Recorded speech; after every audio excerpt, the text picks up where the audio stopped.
Welcome to Venky pen works. మనం తెలంగాణ ఉద్యమ చరిత్రలో జై తెలంగాణ ఉద్యమం తర్వాత జై ఆంధ్ర ఉద్యమం గురించి చూస్తున్నాము. ఈ జై ఆంధ్ర ఉద్యమంలో భాగంగా మనకు 6 సూత్రాల పథకము అనేది తీసుకొస్తారు. సో అది ఎవరు తీసుకొచ్చిండ్రు, ఎందుకు తీసుకొచ్చిండ్రు అని చూస్తే 1972 అక్టోబర్ 3న సుప్రీంకోర్టు తీర్పు ఒకటి వస్తుంది. సిక్రీ తీర్పు అంటాం దాన్ని. అదేమనిస్తుంది, జీవో నెంబర్ 36 ముల్కీ నియమాలు రాజ్యాంగబద్ధమే అని చెప్తుంది.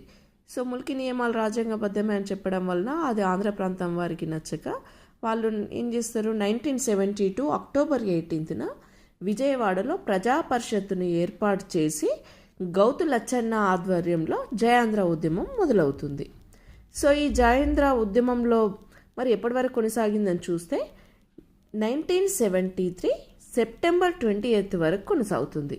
అంటే 1972 అక్టోబర్ 18న మొదలైన జయాంధ్ర ఉద్యమం 1973 సెప్టెంబర్ 28 వరకు కొనసాగుతుంది. ఆ నెక్స్ట్ డేనే అంటే 1973 సెప్టెంబర్ 21న 6 పాయింట్ ఫార్ములా అంటే 6 సూత్రాల పథకం అనేది తీసుకొస్తారు. మరి ఎందుకు తీసుకొచ్చిండ్రు అని చూస్తే మనకు మధ్యలో ఒకసారి రాష్ట్రపతి పాలన వస్తుంది. అటు ఉధృతంగా జరుగుతున్న జై తెలంగాణ ఉద్యమం, ఇటు జయాంధ్ర ఉద్యమాన్ని తగ్గించడం కోసం అప్పటి ప్రధానమంత్రి ఇందిరాగాంధీ గారు రాష్ట్రపతి పాలన తీసుకొస్తారు. ఆ పీరియడ్ చూస్తే 1973 జనవరి 18 నుండి 1973 డిసెంబర్ 10 మొత్తంగా 108 రోజులు రాష్ట్రపతి పాలన విధించబడుతుంది.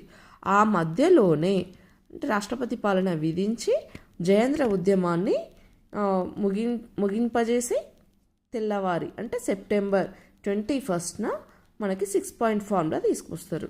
ఇక ఆ ఉద్యమం కూడా మెల్లిమెల్లిగా నీరుగారుస్తుంది. ఎందుకు, అటు కేంద్ర ప్రభుత్వంలో ఇటు తెలంగాణ ప్రాంతానికి చెందిన వాళ్ళకి, అటు ఆంధ్ర ప్రాంతానికి చెందిన వాళ్ళకి అంటే ఎవరైతే ఉద్యమాన్ని నడిపిస్తున్నారో వాళ్ళకి పదవులు ఇవ్వడంతో ఆ ఉద్యమాలు అనేవి నీరుగార్చబడతాయి. మరి ఈ 6 సూత్రాలు ఏంటి అని చూస్తే, ఒకటి ప్రాంతీయ బోర్డులు మరియు అభివృద్ధి అనేది first point. Second, Hyderabad central university ఏర్పాటు చేయడం. 3, ఉద్యోగాల్లో స్థానికత, ఉద్యోగాల విభజన. 4, అడ్మినిస్ట్రేటివ్ ట్రిబ్యునల్. 5, 6 సూత్రాలపై రాష్ట్రపతి అధికారం. 6, ముల్కీ నియమాలు అవసరం లేదు.